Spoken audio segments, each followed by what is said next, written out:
Hola, muy buenas tardes. Les doy una bienvenida muy especial a la conferencia virtual de apoyo a la exposición documental Todo el Poder para el Pueblo. Entre el 3 de marzo y el 6 de agosto se exhibe en el Centro Cultural del Banco de la República de Popayán la exposición Todo el Poder para el Pueblo, Emory Douglas y las Panteras Negras, una muestra curada por el colectivo de diseño La Silueta, que revisa la gráfica y postura política del movimiento Black Panther a partir de los años 60 en los Estados Unidos, que reivindicó los derechos de las comunidades afrodescendientes en ese país. Todo el poder para el pueblo fue la frase de batalla que popularizó el Partido Radical Pantera Negra, cuya misión era lograr la justicia y la autonomía de los pueblos subyugados y mejorar su calidad de vida a través de la potenciación económica, política y social. Esta exposición documental incluye 24 retablos con una selección de afiches y de periódicos de la primera época del partido, en la que se destacan imágenes de la Revolución Armada y las figuras caricaturizadas del opresor, concebidas para empoderar a la comunidad afroamericana. Las obras provienen sobre todo de la colección de los hermanos Mary y Alden Kimbrough en Los Ángeles, California, quienes durante años recopilaron ese material y han militado de manera estética y política con muchas de las causas que aún hoy continúan vigentes. Para dialogar con ustedes sobre esta muestra gráfica y las repercusiones que el movimiento artístico del Partido Pantera Negra ha tenido en nuestro país, hemos invitado a Liliana Angulo Cortés, maestra en artes en la Universidad de Illinois de Chicago y maestra en artes plásticas con especialización en escultura de la Universidad Nacional de Colombia. Ella ha explorado a través de su trabajo plástico y desde diferentes medios la identidad racial, la cultura afrocolombiana y su representación en la cultura artística contemporánea.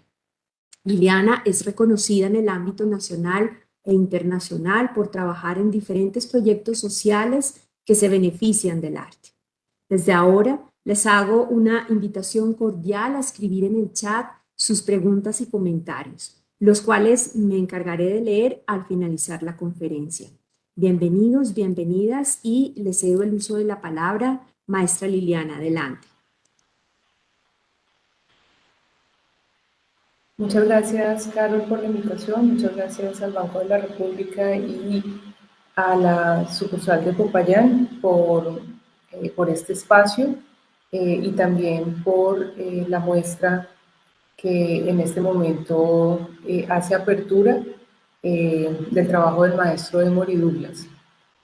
Bien, bueno, yo quisiera empezar diciendo que el maestro Emory Douglas para mí ha sido pues uno de pues como de las grandes fuentes de inspiración. Desde hace mucho tiempo conocí su trabajo y digamos que pues siempre me impactó la contundencia gráfica que tiene su obra, sobre todo porque el maestro Emory digamos que es un artista excepcional en el sentido de cómo su trabajo cumple, digamos, una función política, no tiene, digamos, lo que uno podría definir como un ego de artista o como una intención de protagonismo personal o propio. Su trabajo está completamente, digamos, dirigido a transmitir un mensaje que, pues, en el caso, o sea, en el momento del Partido Pantera Negra, era precisamente pues el mensaje de estas luchas de ese momento. Entonces, voy a empezar a presentar, bueno, lo otro que quisiera mencionar antes de comenzar es que, digamos que esta presentación que voy a hacer está muy ligada a una serie de conferencias que cuando se inauguró la exposición en el Banco de la República en Bogotá, hicimos con Ángel Perea Escobar y también, digamos, varios artistas en ese momento tuvimos la oportunidad de participar en un taller con el maestro Emory que organizó La Silueta, un taller de gráfica en la que también, digamos, tuvimos la oportunidad de trabajar con él en la técnica que él usaba para la impresión del periódico Black Panther. Entonces, digamos que tanto los principios e ideales del Partido Pantera Negra como la manera en que el maestro Emory Douglas aborda su trabajo es algo que, pues, que nos ha influenciado a muchos también aquí en Colombia y pues en general en toda la diáspora africana. Entonces voy a empezar a compartir. Bueno, nosotros en ese momento, como les contaba, hicimos una serie de conferencias con Ángel y en particular, digamos, las que yo di, que tienen que ver con esta que hoy vamos a compartir, tienen que ver con la imagen, las artes visuales, el audiovisual y el cine, es decir, con toda la idea de representación. Aquí quería compartir como pues, mi último encuentro con el maestro Emory, que fue en el año 2017. Yo tuve la oportunidad de ir a Oakland y visitarlo en su casa, donde tiene su taller, y ver, digamos, pues, como conversar con él sobre también la participación de jóvenes dentro de una investigación que yo he estado haciendo sobre el movimiento social afrocolombiano. Y tuvimos la oportunidad de ver su trabajo más reciente. Él en este momento trabaja de manera digital muchas de las obras y, digamos, sigue conservando la estética de las técnicas que él usaba en los años 60, 70, pero digamos que ya en este momento pues su trabajo es sobre todo digital. Sigue muy conectado con el movimiento, digamos, con todos los movimientos sociales afroamericanos y en general en la diáspora. Ha estado conectado también con los zapatistas y en general con las luchas de las comunidades oprimidas en el mundo. En esa oportunidad tuvimos la oportunidad también de compartir con esta artista que se llama Sita Baumick, que hace parte del People Kitchen Collective, que es un colectivo que rescata una de las prácticas del Partido Pantera Negra, que era los desayunos, el programa de desayunos, que era un programa de alimentación sobre todo para los niños de la comunidad, de las diferentes comunidades en las diferentes ciudades donde había capítulos del Partido Pantera Negra, y ellos hacen con este colectivo en Oakland unos desayunos, digamos, comunitarios a los que se invitan a diferentes personas, a diferentes activistas y conservan, digamos, esa tradición que inició con el Partido Pantera Negra como uno de sus programas.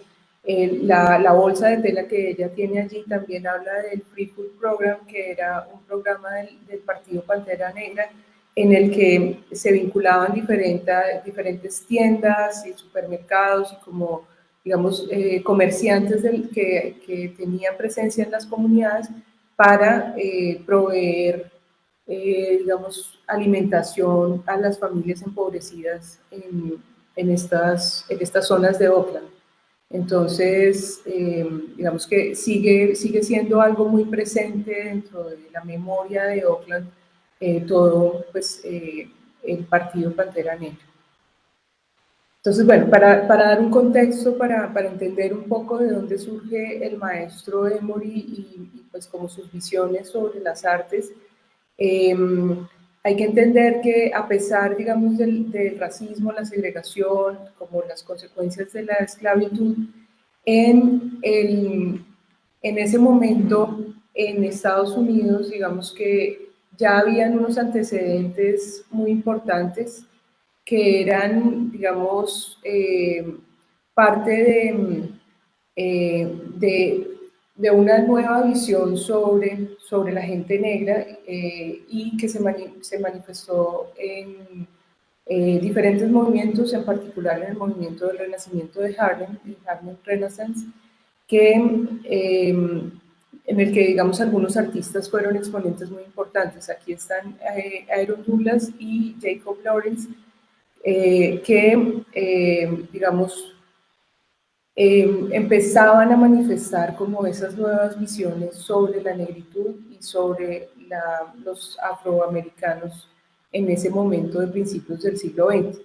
En esta pintura Jacob Lawrence está representando la gran migración, que fue como un movimiento masivo de gente negra desde el sur de Estados Unidos hasta el norte, y en la pintura de Aaron Douglas se ve, digamos, como la idea de la ciudad, como de las fábricas, que era hacia donde migraban esta gente negra que provenía, digamos, de las zonas rurales del sur, donde estaban como todas las leyes del Jim Crow muy fuertes, con cada vez más fuerte segregación después de la abolición de la esclavitud, y viajaban al norte con la esperanza de integrarse a la vida en la ciudad y, digamos, como tener trabajo dentro de toda la industrialización del momento.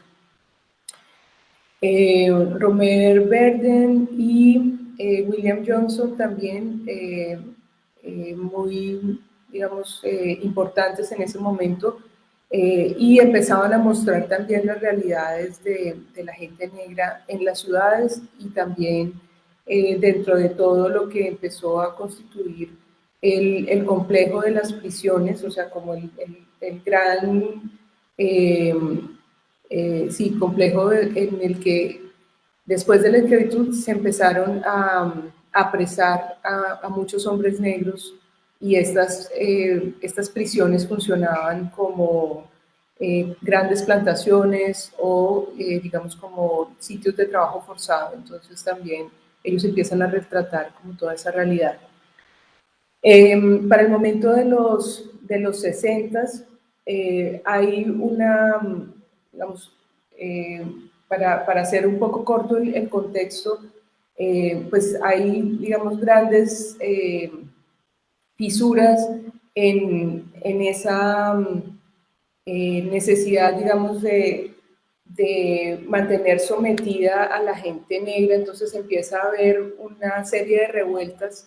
Esto obviamente es el contexto de la lucha por los derechos civiles, la lucha por el voto, la lucha por que se acabara la segregación, y también, digamos, empiezan a ocurrir revueltas, lo que en inglés llaman riots, en ciudades a raíz de episodios de racismo y de violencia, en particular de la policía hacia personas negras. Entonces hay una gran, digamos, cadena de revueltas, de riots en muchas ciudades de Estados Unidos, en las que la gente, digamos, reacciona a la violencia policial, y se empiezan unas protestas que luego son tratadas, o sea, son sometidas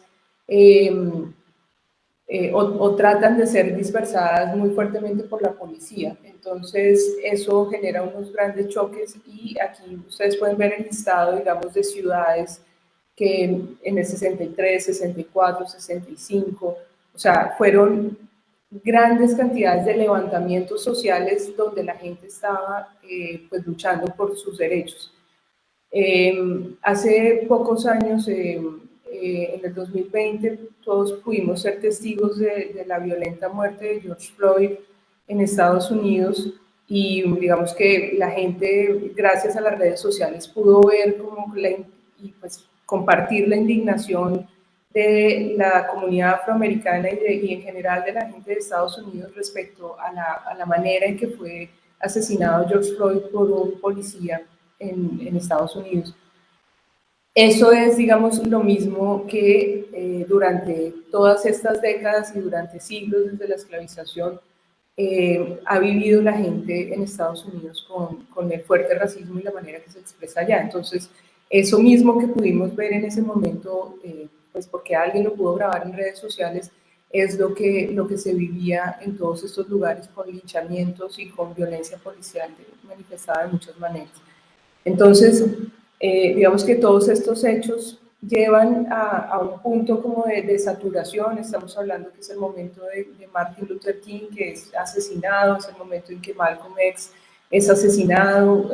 Hay, digamos, una serie de asesinatos de grandes líderes que, digamos, empiezan a sumar a todo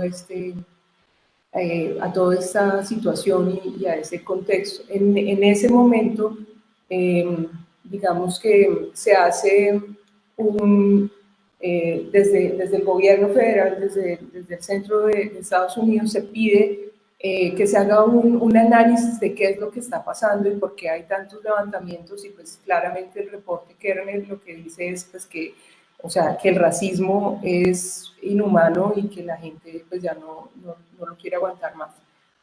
Entonces, esto como para mostrarles como los diferentes hechos de violencia racial, que es un poco el contexto donde surge el Partido Pantera Negra.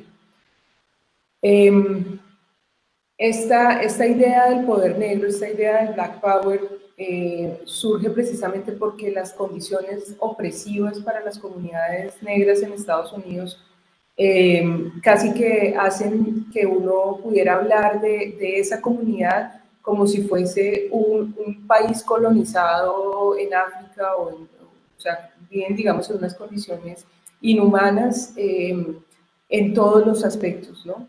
Entonces, esta idea del poder negro que para el Partido Pantera Negra implica una idea de autodefensa, una idea de proteger a las comunidades y protegerse ellos mismos, es, digamos, ya algo que surge cuando la copa está llena, cuando ya se desborda.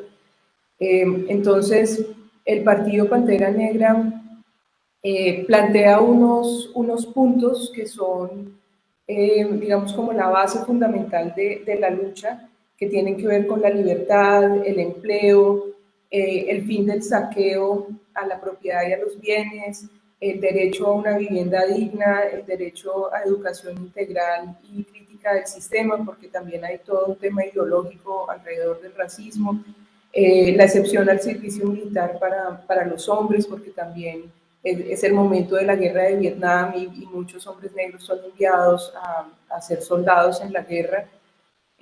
También está el inmediato cese de la brutalidad y el asesinato policíaco, porque había completa impunidad frente a la brutalidad policíaca. O sea, si lo vemos aún ahora, en ese momento era aún peor. La brutalidad policíaca y el asesinato de personas negras, no solamente hombres, por parte de la policía, y también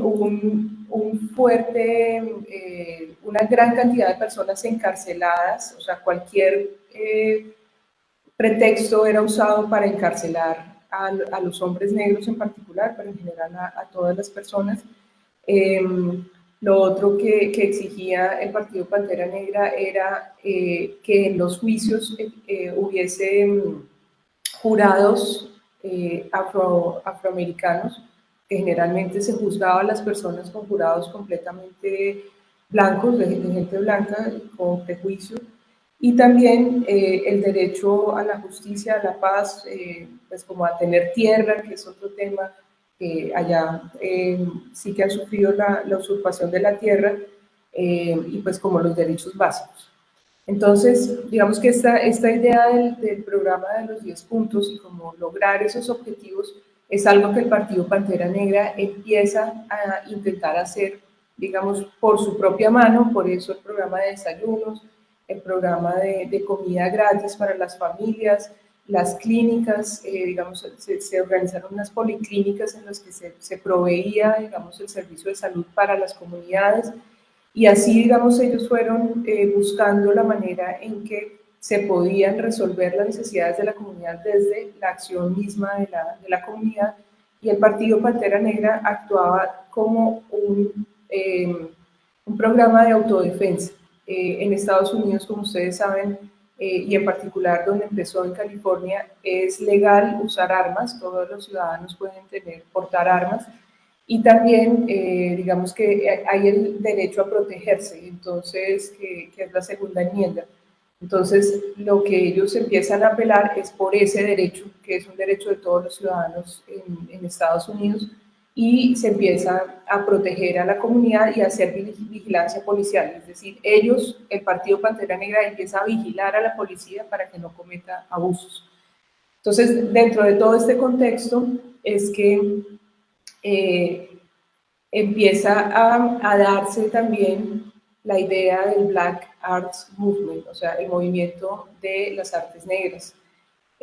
Allí muchas organizaciones y grupos empiezan o sea, hay una necesidad de que toda la comunidad, de que toda la gente negra en Estados Unidos se una en torno al poder negro, en torno a lograr esos derechos y a poder efectivamente generar pues como un cambio y generar poder para estas comunidades. Entonces, los artistas se empiezan a preguntar también sobre cuál puede ser su aporte a este momento, y de allí surge el movimiento de artistas negros, que empieza sobre todo desde las artes performativas, la música, el teatro, la danza, todo, digamos, cargado de un contenido político que se busca que sea directo, de manera que comunique los ideales pues de esta revolución, de esta lucha. Entonces, aquí ustedes pueden ver algunos de los grupos y organizaciones que empezaron digamos, a ser parte de este movimiento de artistas negros. Había desde todas las artes, había imprentas para literatura, había artistas visuales, y digamos que se empieza a generar también una necesidad de hablar de decolonizar una estética y de generar una estética propia. ¿De qué es, digamos, de qué se habla cuando se habla de un arte negro, de unas artes negras? Entonces, a pesar, digamos, de la segregación, y precisamente por la segregación, siempre ha habido artistas, como les mostré en el Harlem Renaissance, en el Renacimiento de Harlem, siempre ha habido artistas que han, digamos, propendido por los ideales y por la identidad y por la cultura de los afroamericanos y de la gente negra en Estados Unidos. Entonces, precisamente por la segregación, por no tener acceso a los museos, por no tener acceso a ningún espacio, la gente negra empieza a generar sus propios espacios. Entonces, todos estos lugares, digamos que ya venían formados o fortaleciéndose y digamos, se unen dentro de este movimiento de artistas negros. Hay grandes exponentes allí, Amiri Baraka, o sea, también hay en este proceso de colonización, muchos de ellos se cambian los nombres, de nombres que los llaman allá los nombres de esclavo, que pues un poco lo que pasa aquí en Colombia, que digamos, hay muchos Mosquera en el Chocó, pero pues son personas descendientes de los esclavizados que tuvo la familia Mosquera allí, o los Arboleda, los Caicedo, los Palacios, los Perea, los Angulo, o sea, hay muchísimos apellidos que son, digamos, de origen esclavista. Entonces, muchos de ellos, muchos de estos artistas y líderes afrodescendientes, como por ejemplo Muhammad Ali, que era Cassius Clay, se cambian los nombres para renombrarse con nombres africanos, o también con nombres musulmanes, porque muchos también se convierten al Islam. Entonces hay todo un movimiento en todo Estados Unidos. Yo tuve la oportunidad digamos, conocer más de cerca el caso de Chicago, que es el que les voy a presentar hoy, que tiene que ver con, digamos, la manera en que esto un poco ocurrió en las artes visuales en Chicago. Entonces, en ese momento, un grupo de artistas se organizó en un colectivo llamado Organization of Black American Culture, o BAC, y ellos hicieron en ese momento un mural en el sur de Chicago, en un sitio completamente pues marginado, o sea, con todos los problemas, digamos, que tenían esas comunidades en el sur de Chicago, en la ciudad en ese momento, que son comunidades, pues para dar un contexto, empobrecidas, donde, digamos, la gente paga arriendos, pero los dueños de los predios nunca hacen reparaciones, les cobran altísimo, digamos que como todas las condiciones de racismo aplicadas, digamos, como al mercado inmobiliario se dan en esos lugares, y es lo que llamaban el gueto se expande, ¿no? Entonces, como que no hay, sí, no hay condiciones dignas de vida. Entonces, ellos hacen el mural en este lugar. En el mural representan personas importantes para la comunidad afro en Estados Unidos, digamos, íconos. Entonces, los artistas que participaron en ese momento, William Walker, Jeff Donaldson, Barbara Jones Howe, Caroline Lawrence, Gerald Williams, ellos, digamos que se reúnen con la comunidad allí. Obviamente había, pues, digamos, como una pandilla que controlaba la zona. Con ellos se reúnen y se vuelve un mural comunitario, porque se acuerda, digamos, con el consenso de la comunidad qué es lo que se va a representar, a quiénes se va a representar allí.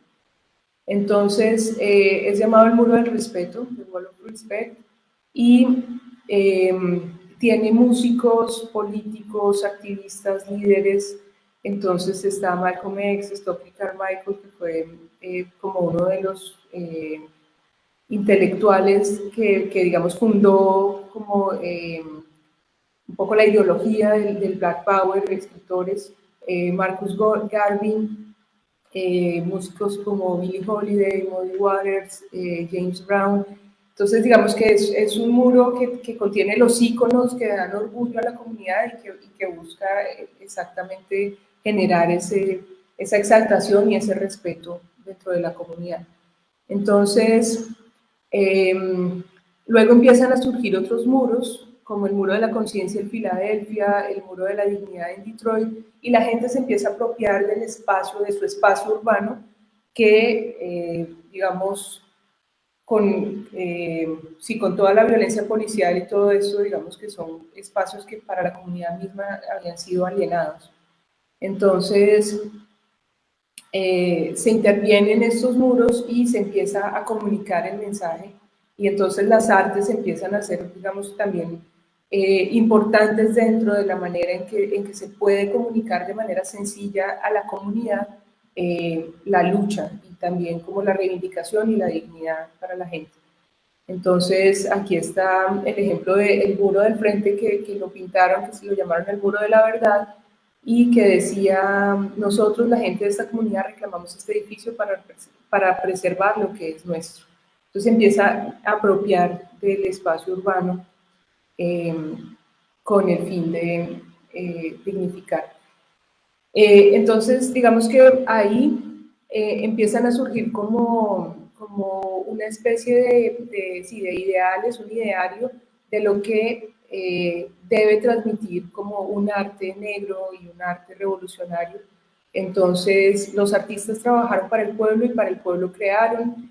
El arte se crea y se muestra en su verdadero contexto, la vida. O sea, no es un arte que está metido en un museo, sino que precisamente hace parte de la vida misma de la comunidad.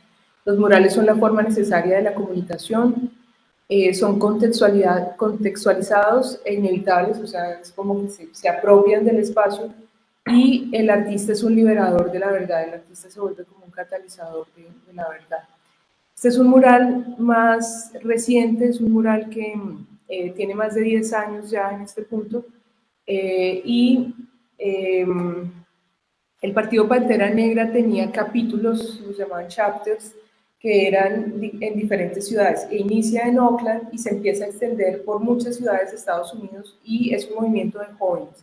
Entonces, estos jóvenes, hombres y mujeres, empiezan a generar, digamos, empiezan a replicar lo que se empieza a hacer en Oakland y a hacerlo en otras ciudades. Entonces, en el caso de Fred Hampton, él era uno de los líderes en Chicago, y su muerte fue terrible porque o sea, estaba literalmente durmiendo, o sea, estaban en su apartamento con su familia, con su esposa y con otras personas del partido Pantera Negra, y llega la policía y literalmente los acribillan mientras estaban acostados, o sea, invaden la casa y les disparan y lo asesinan. Entonces, luego presentan eso de manera tramposa, luego se sabe pues, que todo había sido un montaje entre el FBI y la policía, muchos, digamos, del partido Pantera Negra terminaron muertos o en la cárcel porque había un programa del FBI que se llamaba COINTELPRO, que era digamos, una estrategia del FBI para neutralizarlos de la manera que fuera. Entonces los empezaron a perseguir uno por uno, o los mataban o los metían a la cárcel, y pues hay gente todavía que apenas está saliendo de la cárcel después de 50 años, 40 años en prisión, precisamente pues por esa estrategia del FBI. Entonces este mural es en el lado oeste de Chicago y cerca, porque bueno, luego demolieron la casa donde él murió, se volvió como un sitio de culto donde la gente hacía como peregrinación a presentar como sus respetos, y entonces demolieron la casa y este mural es cerca a donde estaba ubicada la casa de Fred Hampton. Y pues digamos que la tradición del muralismo continúa en Chicago, no solamente en la comunidad afroamericana, sino también en muchas otras comunidades que también han sido oprimidas y segregadas allí en esta ciudad. Entonces, dentro de ese movimiento de artistas negros surge Africobra, que era un grupo de artistas visuales. Ellos son, digamos, de los mismos de OAC, del otro movimiento, y empiezan, se reúnen otras personas también y empiezan a generar unos lineamientos que se convierten en un manifiesto para producir arte revolucionario y para, digamos, que la gente tenga acceso al arte. Entonces, su estrategia es que algunos, la gran mayoría, son pintores o grabadores. Lo que hacen es hacer las pinturas y luego convertirlas en, imprimirlas como serigrafías para que, digamos, una copia de uno de estos grabados podía costar $10, luego cualquier persona lo podía adquirir. Entonces buscan que se democratice, digamos, el acceso al arte, o sea, que su arte no sea elitista, que cualquier persona de la comunidad lo pueda tener. Entonces, entre los, digamos, la manera en que ellos buscan comunicar de la forma más clara a la comunidad, hay, por ejemplo, la intención de usar texto, o sea, que, por ejemplo, en este caso el mensaje es Unite, unirse, unidad. Entonces, que sea claro, contundente, que no haya lugar a ambivalismo, a ambivalencia, que efectivamente cualquier persona pueda comprender el mensaje. Entonces aquí está un poco de la filosofía de Africobra, que digamos es un buen ejemplo de cómo operaba, digamos, los ideales del movimiento de artistas negros. Entonces, imágenes humanistas inspiradas por la gente africana y su experiencia, identificación y compromiso con la lucha de la gente por la supervivencia y la liberación, arte programático que ofrece soluciones en todos los niveles, o sea, no es un arte que es el arte por el arte, sino que es un arte práctico, modos de expresión que permiten la producción masiva y el bajo costo, como el grabado o otras prácticas, genialidad expresiva que apela a lo sublime, eterno y a los sentidos. En esto de modos de expresión que permiten la producción masiva y el bajo costo, eso es un poco lo que hace también Emory Douglas con el periódico del Partido Pantera Negra, porque dentro del periódico siempre había una página que era básicamente una imagen gráfica que el maestro Emory diseñaba como ministro de Cultura del Partido Pantera Negra y como sí, artista revolucionario del partido. Él diseñaba esto de manera que la gente los podía pegar en su casa y pues también para gente que de pronto no sabía leer porque eran mayores, venían del sur de Estados Unidos, lo que fuera, eran imágenes gráficas, o sea, un policía con cara de cerdo, eran caricaturas, formas, digamos, de comunicar lo que la gente expresaba en el lenguaje, ¿no? Entonces, eso era un poco lo que lo que buscaba esto de tener modos de expresión. O sea, el Partido Pantera Negra logró imprimir, o sea, imprimían 400.000 ejemplares, se distribuían por todo el país, había como pues una gran demanda del periódico y allí, digamos, se enteraban y se conectaban también los diferentes chapters, los diferentes capítulos de las diversas ciudades. Entonces, aquí está otro ejemplo de otro tipo de arte que era el vestuario. Una de las artistas de Africobra era pues una diseñadora. Eh, aquí I'm better than these motherfuckers, como, o sea, como soy mejor que estos miserables, eran mensajes también con el objetivo de, digamos, levantar como la autoestima de la gente, de las mujeres negras.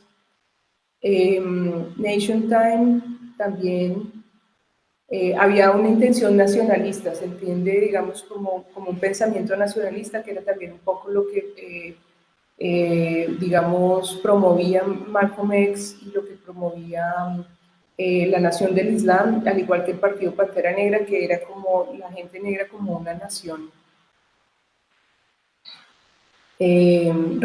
Como acércate a tu herencia, entonces también hay un gran retorno a África y digamos como a los orígenes, a la diáspora africana, se relacionan mucho también con la religiosidad afro, tanto de Cuba como de Brasil, y pues digamos con África misma hay un retorno también a la idea de lo negro es bello, del black is beautiful, entonces hay pues como todos los afros, toda la presencia, digamos, del Partido Pantera Negra y de ese momento es muy contundente y es como en sí misma un performance, como un performance de poder, como de ya no me tengo que alisar el pelo, ya no quiero lucir como quien no soy, sino que abrazo lo que soy.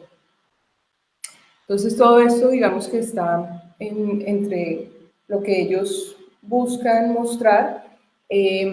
También dentro de los principios estéticos de Africobra están, digamos, la libre simetría, el uso de síncopas rítmicas, que las síncopas son como, digamos, la forma musical del jazz, entonces es como también pues, explorando una estética propia que no sea eurocentrada, que no sea, digamos, como lo que enseña el arte europeo, sino que sea desde la propia sensibilidad. Mímesis y punto medio entre lo real y lo irreal, lo objetivo y lo no objetivo, visibilidad, claridad de forma y línea, luminosidad, brillar, o sea, como ser llamativo. El color es fundamental, los colores brillantes con sensibilidad y armonía. Algunos de estos pintores son, digamos, muy contundentes también en la denuncia de lo que ocurría de la violencia policial, entre ellos Jeff Donaldson. Esta es una obra fundamental porque On Jemima, si ustedes se acuerdan, es la señora de los pancakes, de la caja de la harina de pancakes. Entonces, On Jemima pues siempre fue representada como la negrita, la pañoleta, y hay muchas pinturas de muchos artistas de este momento en los que ella se revela, o sea, como las mujeres negras levantándose, las mujeres negras que siempre, digamos, en el imaginario están condenadas a la servidumbre, en este momento se levantan y se enfrentan a la policía. Aquí también otra de Jeff Donaldson, que es sobre los ancestros y sobre Shu, que es una de las deidades del panteón africano de la santería y del candomblé, y pues que también se cultúa en África, en Benín. Entonces, digamos que hay como toda una estética, aquí ustedes pueden ver que hay texto, o sea, hay como muchos mensajes y es también un homenaje a sus padres y a sus ancestros. Ya ella Real, que es la diseñadora gráfica, también ella hace, digamos, esta versión en traje de lo que se hace en los murales. que son como vestidos revolucionarios, Ebony Family, como la familia de ébano. El vestido revolucionario que está pensado para que pueda tener balas, aunque también se le ponen crayones, y también, digamos, hay todo un tema con las familias negras muy importante. Aquí se ve, esto fue una exposición en el 2013, y aquí se ve el traje con crayones. Y digamos que hay como todo un, sí, como una intención de visibilizar y también de exaltar a las personas que luchan en primera línea en el movimiento. Entonces están esta que es los God Bless the Child, porque muchos del Partido Pantera Negra y en general del movimiento eran jóvenes, gente muy, muy joven, o sea, empezaban a vincularse al movimiento desde los 14, 15 años, incluso pues familias completas desde los niños en los programas de desayuno y demás. Entonces, las esposas de Changó como mujeres revolucionarias. Este es el caso de un hombre que está siendo juzgado y que se sabe que, pues, que está siendo juzgado injustamente. Entonces, es una pintura hecha a partir de una fotografía que sale en el periódico en el que este hombre en un momento de descuido logra quitarle un arma al policía en el juicio, en la corte, y le apunta directamente al juez. Y es como, sí, una imagen muy diciente porque se sabe que el juez, que hay prejuicio y que el juez no está actuando, digamos, con el derecho y con la verdad, ni con justicia ni con verdad. Soldados de la Liberación, que también es un homenaje a algunos de los líderes del Partido Pantera Negra. Aquí está la pintura. Un homenaje a Angela Davis también, que por ese momento también fue encarcelada injustamente y que fue pues un ícono muy importante de todos los movimientos de liberación, no solo en Estados Unidos, sino en el mundo. Y ahí, aquí ustedes pueden ver la versión, digamos, en pintura y la versión luego en grabado para poderla circular. Todo esto con texto, o sea, todo esto con mensajes como también encriptados de las palabras de ella y sus discursos. Uhuru,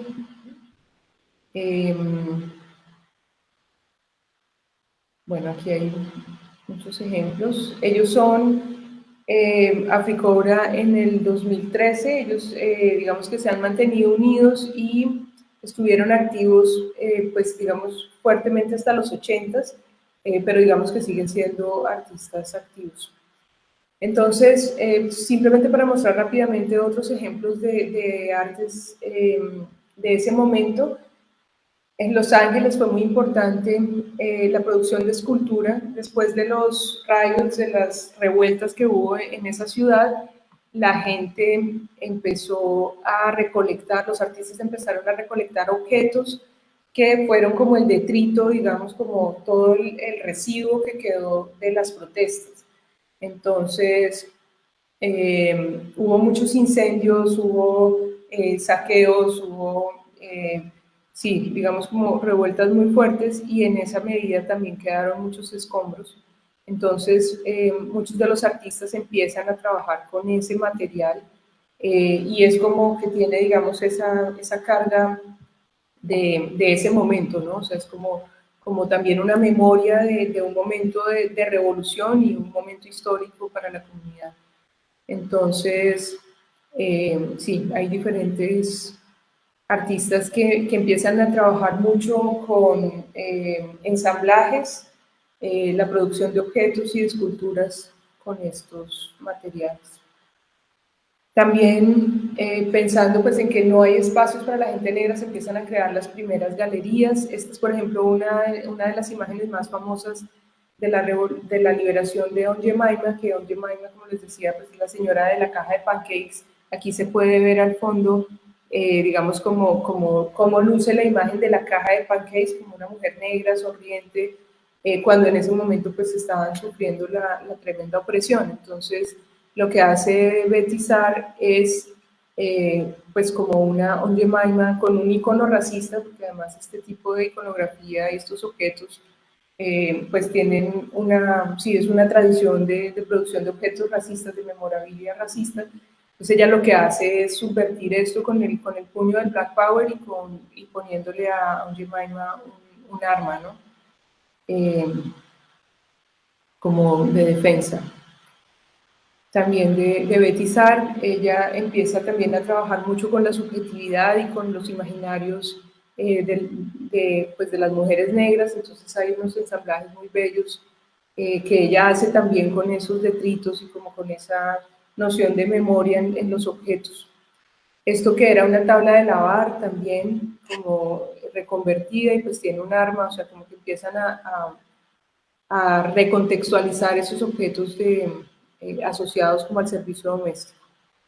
Otra de las figuras de Aunt Jemima revolucionaria, como saliendo de la caja de pancakes de Murray de Pillars. Y está también el trabajo de David Hammons, que es un artista contemporáneo muy importante. Esta obra, Caso de Injusticia, habla de las detenciones ilegales por parte de la policía, algo pues con lo que nosotros también podemos, sí, como podemos comprender bien. Lo que hace él es generar como estas improntas de su propio cuerpo sobre el papel, como si fuese pues una persona que ha sido apresada por la policía. Esto en Estados Unidos es un fenómeno que se mantuvo, se ha mantenido durante muchísimos años. Muchos hombres en Chicago, por ejemplo, fueron en los 80s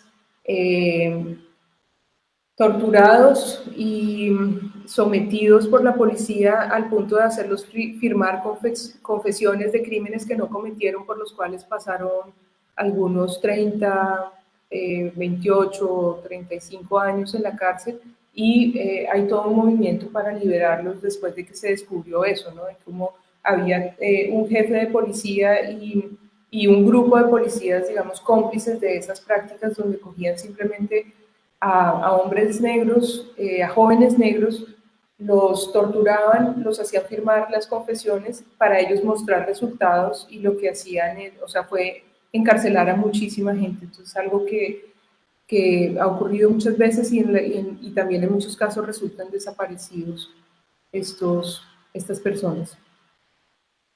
Esto también son imágenes, digamos, usando su propio cuerpo para generar estas improntas. Y David Hammons, igual que muchos de estos artistas, usaba, digamos, como materiales de la vida cotidiana de la gente negra. Estas bolsas de papel craft, que las llamamos nosotros, que son como brown paper bag, tienen muchas significaciones en Estados Unidos, porque por un lado se hablaba de como de ese color, digamos, como un medidor, digamos, del tono de piel, y también de la pobreza, ¿no? O sea, como de la bolsa de papel, que es donde la gente que no tiene casa lleva sus pertenencias. Entonces él usa ese tipo de materiales y usa su rostro también. Otros artistas usando como detrito de las protestas. Hay unas obras muy experimentales en ese momento que, digamos, hasta hace pocos años realmente han sido reconocidas por un público más masivo en Estados Unidos, porque pues siempre fueron como olvidados, marginados, nadie los miraba, pues porque aquí estaba ocurriendo el pop y estaba ocurriendo, sí, como digamos, otro momento de Estados Unidos, ¿no? Entonces, sí, eran completamente invisibilizados. También otra de las galerías. Elizabeth Catlett es una artista un poco mayor, o sea, es mayor, digamos, que esta generación, y fue una grabadora muy importante, maestra de muchos de ellos, también dentro de las universidades desde los años 20 y desde finales del siglo XIX. Las universidades negras, como toda esa lucha por la educación, hace que muchos artistas pues logren, digamos, enseñar a nivel universitario, y son maestros para muchos de esos artistas también. Esto es un cartel de una exposición del maestro Emory. Esto ya, digamos, más contemporáneo. Y también se empieza a generar, pues, como historia del arte y teoría del arte alrededor de la producción de esos artistas. Algunos de ellos, como les digo, muy experimentales, trabajaban con performance, con producción de objetos. Esto, digamos, es contemporáneo al minimal art, pero desde otra lógica completamente distinta, pues mucho más ligada, digamos, a la experiencia de la gente negra. Sengran Ningudi, que es un artista muy interesante, muy importante de ese momento, que también trabajaba performance, danza, y pues en general artes vivas, artes del cuerpo. Esto es una instalación de ella, muy bella, con medias, pantimedias. Y por último, quisiera mostrarles pues como un poco del movimiento del cine afro que se da en los 70s, digamos un poco posterior a todo esto, pero pues con toda esa vertiente de la necesidad de generar arte negro, entonces empiezan a hacer cine. Entonces se formaron estos directores en el programa de etnocomunicaciones de UCLA, de la Universidad de California en Los Ángeles, y empieza una producción increíble de arte audiovisual, cine, hecho con las uñas, o sea, digamos, con recursos muy básicos, pero que son obras maestras de ese momento. Esta película, si la pueden ver, es súper importante. Se presentó en Bogotá, en la Cinemateca, en el año 2020, perdón, en el 2021. Hijas del Polvo, Daughters of the Dust, es una película de época, digamos como de principios, la época es principios del siglo XX, y muestra la comunidad Gula, que es una comunidad que vive en el sur de Estados Unidos, en Carolina del Sur, y que, digamos, tiene todavía muchas prácticas que vienen desde África, muy cercano cuando uno la ve a la cultura afrocolombiana en muchos aspectos. Otra obra maestra, Killer of Sheep, como sí, el carnicero de las ovejas, una obra bellísima también hecha con muy pocos recursos. Sankofa, que es una obra que habla de la historia de la esclavitud y también de la liberación, y las luchas por la liberación. Y así, digamos, hay una gran cantidad de obras. Entonces, mentiras, lo último que les quiero mostrar, voy a compartir otro. Perfecto. Bueno, yo quisiera mostrarles un poco, digamos, lo que ocurre en Colombia también. Pues bueno, voy a hablar sobre todo de dos, digamos, colectivos de los que hago parte. Uno es Colectivo Agua Turbia, básicamente también para contarles un poco cómo este ideal, digamos, de generar un trabajo colectivo, de que el arte también responda como a una lógica desde nosotros, a unas estéticas propias, y también a una necesidad de comunicar a nuestra propia gente, es, digamos, como pues una de las motivaciones de este proceso, que es el proceso del Colectivo Agua Turbia. Nosotros somos en general artistas de Bogotá, nacidos en Bogotá, afrodescendientes nacidos en Bogotá. Bueno, hay una persona que es nacida en Ibagué. Se llama Agua Turbia porque precisamente Paola Lucumí, cuando fue a investigar en el Cauca sobre su apellido, sobre los Lucumí, la gente en el norte del Cauca le dijo como, no, pero usted no es negra, usted es una agua turbia. Porque, como les decía, nosotros, o sea, casi que todos nosotros, digamos, tenemos, uno de nuestros padres es afro, y nuestra madre o alguno de ellos no lo es. Entonces, en el caso de Paola, su padre es afro, su mamá no, y ella nació en Ibagué, y cuando fue al Cauca, pues le dijeron eso, ¿no? Entonces hay como toda esta tensión digamos, de la experiencia también de nacer en un lugar que no es de mayoría afro como Bogotá, y por el contrario, digamos, el contraste con los territorios negros que hay en Colombia, los territorios afrodescendientes, los consejos comunitarios y demás.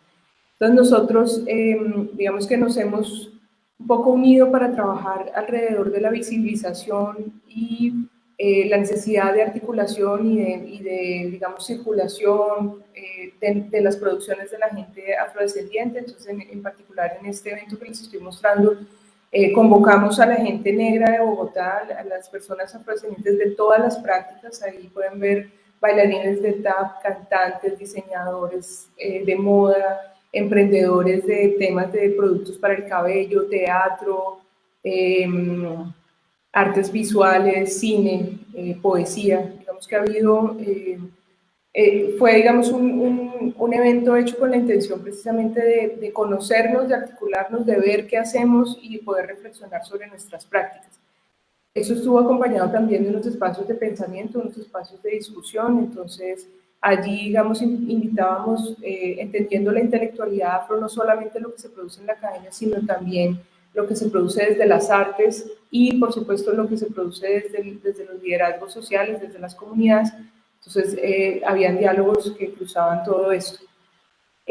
También hemos empezado, digamos, a tejer redes entre las organizaciones del movimiento social y las organizaciones artístico-culturales, con organizaciones también internacionales y, digamos, como otras personas también en América, ¿no? En la diáspora, no solamente en América, porque también hay gente en Europa, y bueno, digamos que busca un poco eso. Dentro de ese proceso, por ejemplo, este grupo de jóvenes son jóvenes que viven en una localidad del suroccidente bogotano, que es Bosa. Ellos son jóvenes que en su mayoría, digamos, sus padres migraron a Bogotá y muchos de ellos han nacido en Bogotá, son afrobogotanos, pero que tienen todo este proceso de danza tradicional, de danza y música tradicional. Entonces hicieron una toma del Parque Fundacional de Bosa, que es parte, digamos, como también de la nueva configuración o digamos, de hacer visible cómo la gente negra habita Bogotá. Entonces son artistas tremendamente talentosos, en este momento súper jóvenes, que lideran procesos de danza y coreografía danza afrocontemporánea. Y también en ese proceso iniciamos un archivo que busca precisamente hacer visible a la gente que ha contribuido a las artes y la cultura en Bogotá. Ahorita en diciembre, hasta ahorita hace poco en febrero, hasta marzo duró la exposición. Activamos el archivo para que también otros artistas del país se unan al archivo. Inicialmente empezó en Bogotá y busca, como les digo, identificar, documentar la presencia de esos artistas. Entonces hay artistas que hemos identificado, digamos, los más antiguos son Pablo Caballero y Salvador Rizo, que hicieron parte de la expedición botánica, que eran afrodescendientes de Cartagena y de Monpós, respectivamente, muy importantes e invisibilizados dentro de la expedición botánica. Y en ese momento la última era Laura Asprilla, que hace parte de Agua Turbia y que tenía como 22 años en ese momento. Pero digamos que lo que hacemos es identificar a estos diferentes artistas y identificar sus prácticas, qué tipo de cosas hacen, porque, por ejemplo, alguien como la maestra Delia Zapata Olivella hacía danza, pero también hacía artes plásticas. Bueno, me voy a extender un momentico solamente para mostrarles también el proceso de el Huida Monicongo, que es una red audiovisual. Entonces, bueno, el Huida Monicongo, Huida significa nosotros somos, Monicongo significa imagen audiovisual y es el Consejo Audiovisual Afrodescendiente de Colombia. Este es un proceso que surge dentro del Festival FICA Kunta Kinte, Festival Internacional de Cine Comunitario Afro, que se realiza en Medellín, que lo organiza Carabantú, la Corporación Afrocolombiana de Desarrollo Social y Cultural. En ese momento, en el 2017, Caravantu nos convoca a un grupo grande de personas, digamos, no toda la gente que hubiera debido estar, pero pues éramos más o menos 25 personas de todo el país, para discutir sobre digamos, las fortalezas y debilidades que tenemos al desarrollar prácticas audiovisuales. Allí hay gente que hace cine, gente que hace documental, gente que hace comunicación propia, procesos, digamos, de defensa del territorio con audiovisual, productoras de cine, animadores, sí, como todo tipo de realizadores. En mi caso, por ejemplo, yo soy artista visual, como ya saben. Entonces, digamos que nos reunimos ahí y vimos la necesidad de generar sí, como agruparnos, generar una red en la que podamos todos, digamos, conocer lo que hacemos, fortalecer nuestras prácticas, interlocutar con las instituciones públicas y privadas para generar políticas públicas. Y digamos que a medida que se ha ido como avanzando, entonces se han ido vinculando personas de diferentes zonas del país, cordialmente invitados a los que estén viendo que hagan prácticas audiovisuales a vincularse a este proceso. Es un proceso horizontal, digamos que las condiciones en cada zona del país son muy distintas y eso lo comprendemos bien. Y pues en general el WIDA hace presencia, digamos, en las zonas donde hace presencia la gente negra en el país, que es básicamente en todos lados. Y estamos organizados con el fin de generar, digamos, ir fortaleciendo en temas de circulación e internacionalización de las obras, que las películas, por ejemplo, puedan llegar a festivales internacionales, que se vean en nuestras comunidades, que se vean en el país, agenciamiento, generar políticas públicas de acción afirmativa o de otros tipos, comunicar que pues todo el tiempo dentro del proceso del WIDA hay festivales de cine que se organizan en lugares como Palenque, Cartagena, Quibdó, Medellín, en Bogotá, bueno, en el Valle del Cauca, en Buenaventura, en Cali. Procesos de apropiación y formación, tanto formación de públicos como transmisión de saberes, y también fortalecimiento, digamos, en temas técnicos para la gente que hace cine y audiovisual. Investigación, memoria y prácticas de archivo, que también es como todo el tema de que las cosas no se olviden, no se pierdan en la memoria, y procesos de creación.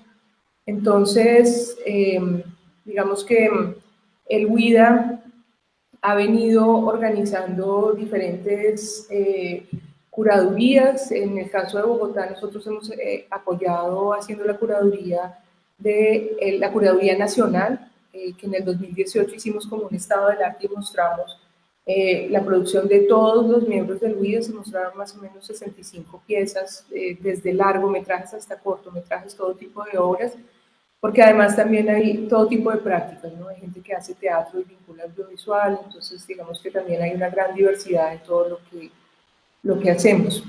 Y tenemos dentro de estos espacios generalmente un espacio autónomo que es precisamente para el fortalecimiento de estos procesos, de acuerdo pues con lo que cada región va identificando y que va viendo como necesidades.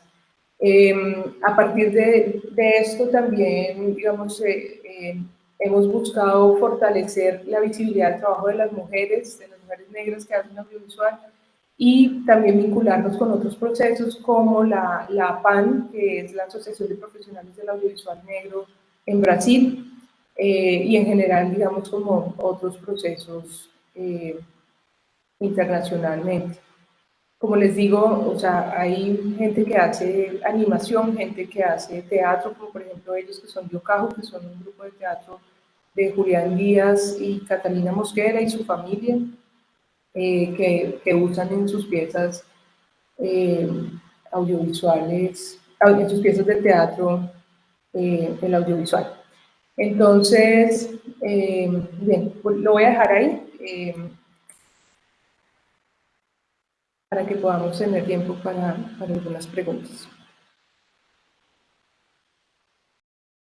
Muchas gracias, maestra Liliana, por su conferencia. Tengo en el chat algunos saludos y preguntas, pero antes quisiera agradecerle por sus reflexiones, por su conferencia y todo lo que hoy nos ha compartido. El paro nacional del año pasado mostró que una porción de la sociedad no se siente escuchada y que busca el cumplimiento de sus derechos, así como también la resolución de una deuda histórica que tiene el país con diferentes sectores.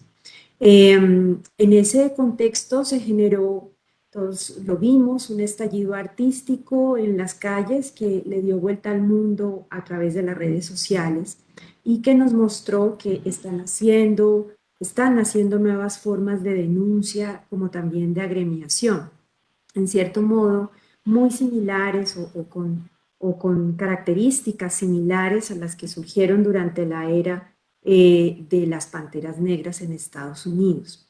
Usted nos mostraba ya en la última parte de su conferencia un poco acerca de estos ejemplos, pero quisiera saber cuál es su reflexión sobre esas manifestaciones artísticas que surgieron durante el paro nacional del año pasado, por ejemplo, en el que fue muy fuerte el arte mural como un medio de comunicación representativo de la lucha de muchos sectores en Colombia. Sí, yo creo que al igual que ocurrió en ese momento, hay una necesidad, digamos, de habitar la ciudad. Fue también muy significativo en ese momento el derribamiento de estatuas allá en Popayán. Ocurrió tanto el derribamiento de la Alcázar como de Julio Arboleda, de maneras, digamos, o sea, ambos hechos muy simbólicos respecto a esas deudas históricas y, digamos, a lo que implica el poder de la representación y el poder, digamos, de una narrativa hegemónica que se manifiesta como una forma de opresión para la gente, ¿no? Entonces, esta intención, digamos, de usar el arte para, no solamente para comunicar las luchas de las comunidades y como la resistencia de las comunidades, sino también para, digamos, generar procesos de autocuidado fue muy importante durante el paro nacional, porque muchos, durante las protestas, digamos, estaba pues, o sea, la primera línea, como la gente que estaba protestando de primera mano, pero detrás de ellos estaban también personas, artistas que estaban con los niños, estaban ayudando, o sea, digamos que hay como un sentido de cómo el arte tiene la posibilidad, por un lado, tiene una función social y tiene además la posibilidad de generar procesos de fortalecimiento del tejido social y de también de cambios en la manera en que la gente se entiende, de empoderar a la gente. Entonces, eso es algo que se vio en todo el país y que fue muy importante, muchas prácticas artísticas allí, también las artes performativas, la música, el teatro, las marionetas, o sea, había un poco de todo que fue muy poderoso. Eh, Casi que había una banda sonora del paro, había cantantes y músicos que generaban canciones específicamente también. Entonces, sí, muy, muy importante, digamos, la generación de monumentos como el monumento de Puerto Resistencia en Cali, que hay como, una lucha por la dignidad, ¿no? Entonces es como que, digamos, el monumento de Gonzalo Jiménez de Quesada, que la cruz era la espada también, que eran tremendamente violentos respecto al genocidio indígena y a todo el tema de opresión, son reemplazados por movimientos que la gente siente más cercanos.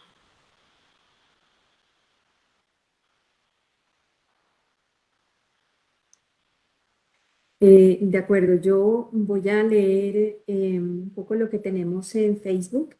Karen Uribe dice un saludo cordial, Liliana. Agradezco de antemano la valiosa información. Me gustaría preguntar un poco por la estética del logo de las panteras negras y el posible trasfondo. Tiene otra pregunta, pero entonces la leo después de su respuesta.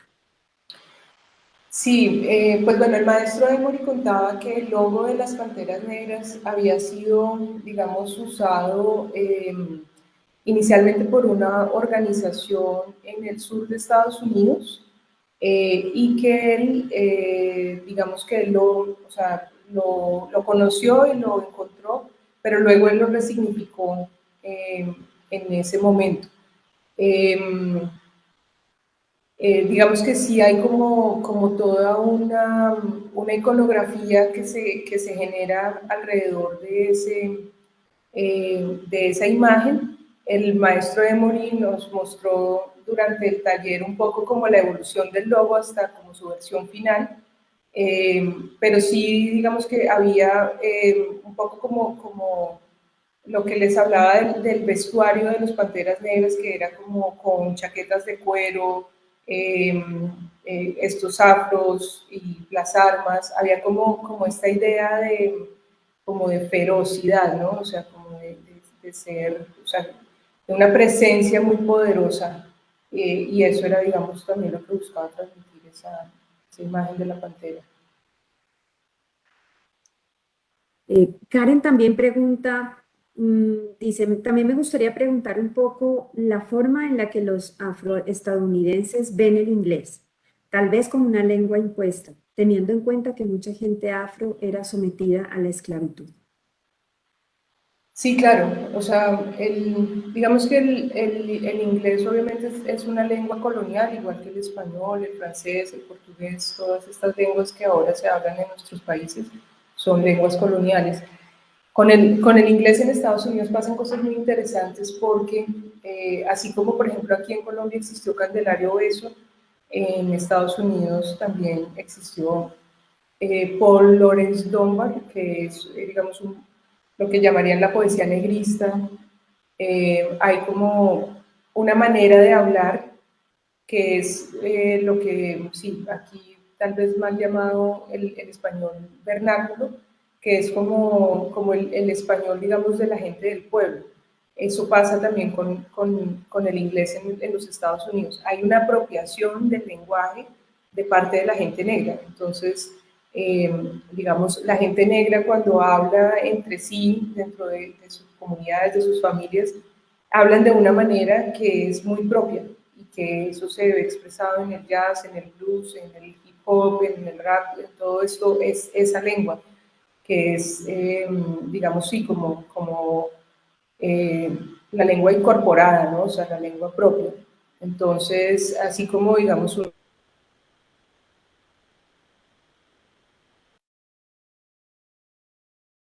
Hola. hola, ay, me perdieron, se fue. Sí, sí, pero ya está, ya la escuchamos de nuevo y la vemos. Ok, no sé hasta dónde me escucharon, pero bueno, básicamente el mensaje era que hay una apropiación muy fuerte del lenguaje, o sea que el lenguaje que hablan los afroamericanos, la poesía que producen, la música que producen, es muy propia y en esa medida, digamos que hay como también una gran transgresión de esa lengua colonial.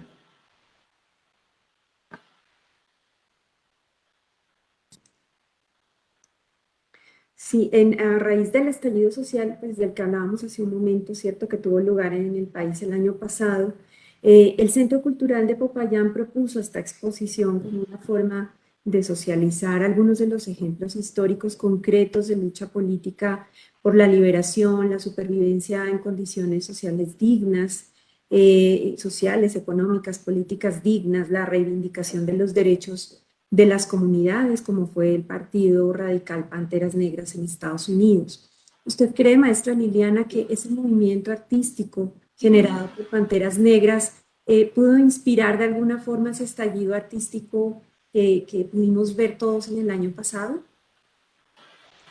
Yo creería que, a ver, digamos que en el momento en que ocurren los Panteras Negras, hay muchos movimientos por la liberación en todo el mundo. O sea, o sea, ocurre la Revolución Cubana, ocurren las independencias de África, ocurren los movimientos guerrilleros también en nuestros países.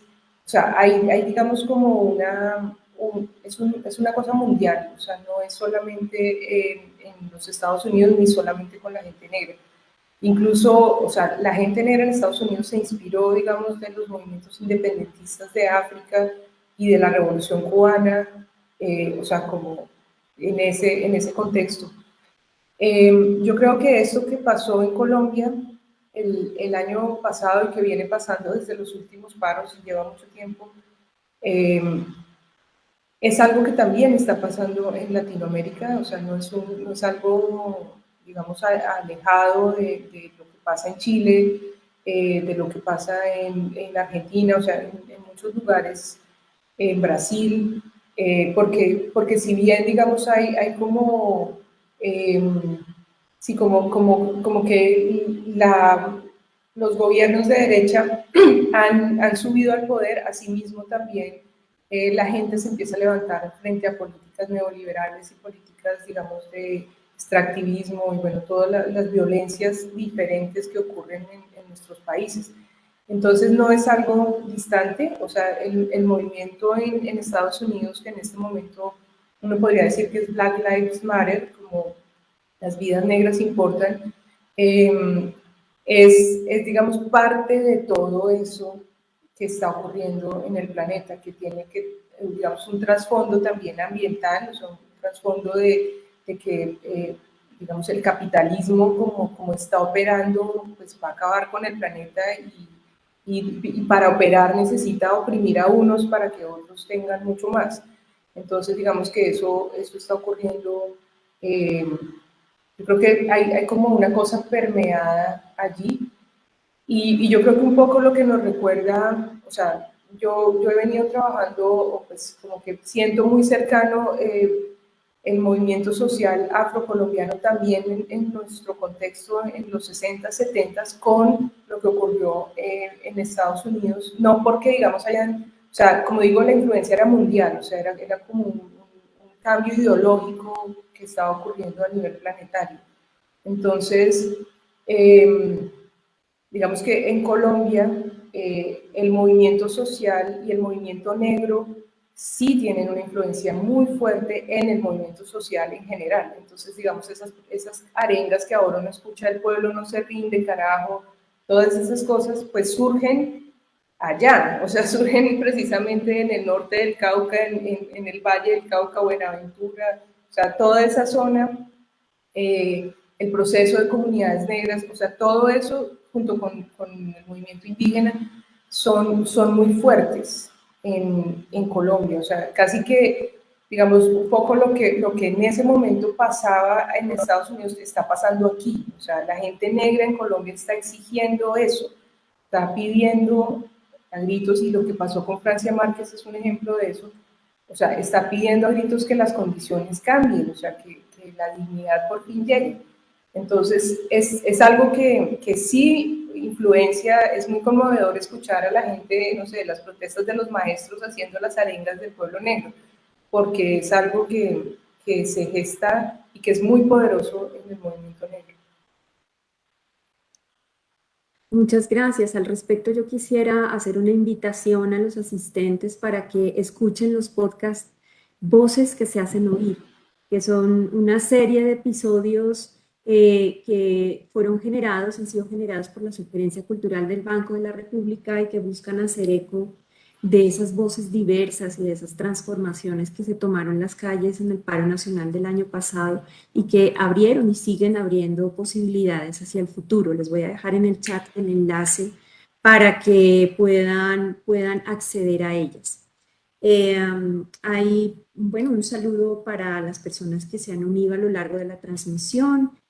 Karen Uribe, Natalia Sie, Albeley Rodríguez Bencomo, que la saluda maestra Liliana, a Gilma Ríos Peñalosa, quien escribe: gracias Carol por la programación de estos temas tan interesantes, gracias a Liliana por sus aportes.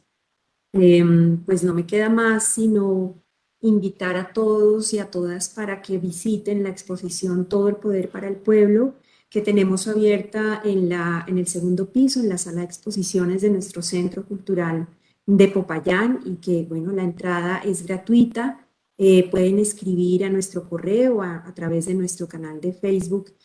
Pueden solicitar también las visitas guiadas que se realizan para grupos y para personas interesadas. Maestra Liliana, muchísimas gracias por haber estado con nosotros esta tarde y por hacer parte también de la programación cultural de Popayán. En el siguiente mes, no, en mayo tendremos otra conferencia, esa vez sí será presencial, relacionada también con la exposición, y el universo gráfico, el universo visual del partido Panteras Negras. Muchas gracias, maestra Liliana, a todos y a todas un saludo especial y hasta pronto.